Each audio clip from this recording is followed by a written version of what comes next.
सलामती हो आप सब पर। बादलों को एक शख्स के बाग को सैराब करने का हुक्म। मुस्लिम शरीफ में नकल है। एक मरतबा का वाकया है कि एक शख्स जंगल में जा रहा था। अचानक उसके कान में एक आवाज़ आई कि कोई बादलों से कह रहा है, फलां के बाग को सैराब करो। उस बाग वाले का नाम भी लिया गया।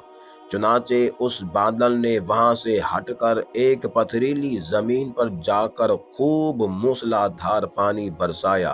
वो पानी बहकर एक नहर में जा पहुंचा। वो नहर उस शख्स के बाग में आती थी। ये शख्स उस पानी के साथ चला के देखे क्या माजरा है और किस बुजुर्ग की करामत है। वो नहर के किनारे किनारे चलकर उस बाग में पहुंच गया। उस बाग में एक बुजुर्ग पानी को इधर उधर कर रहे थे। उस राहगीर मुसाफिर ने उससे दरियाफ्त किया कि हजरत, आपका क्या नाम है।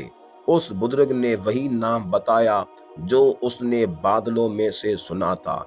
उस बुजुर्ग ने राहगीर से फरमाया, आप मेरा नाम क्यों दरियाफ्त करते हैं। उस मुसाफिर ने कहा, मैंने इस बादल में से जिसका ये पानी है एक आवाज सुनी थी कि फलां शख्स के बाग को सैराब करो। उसने आप ही का नाम बताया था। वो बादल, परसा और पानी इस नहर में बहकर आया।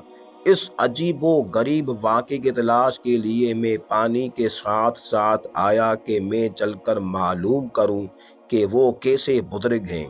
तो हजरत, आप क्या करते हैं। उस बुजुर्ग ने फरमाया, जब आपने दरियाफ्त कर लिया है तो मैं कहता हूँ कि मैं इसके 3 हिस्से कर डालता हूँ। एक हिस्सा अपने बीवी बच्चों के लिए और एक हिस्सा बाग के खर्च के लिए और एक हिस्सा अल्लाह ताला के रास्ते में खर्च कर डालता हूँ। इसीलिए जब मेरे बाग को पानी की ज़रूरत होती है तो कुदरत की तरफ से इसका इंतज़ाम हो जाता है। सुबहान अल्लाह। प्यारे दोस्तों, हमें भी चाहिए कि अपनी कमाई में से कुछ अल्लाह ताला के राह में दिया करें।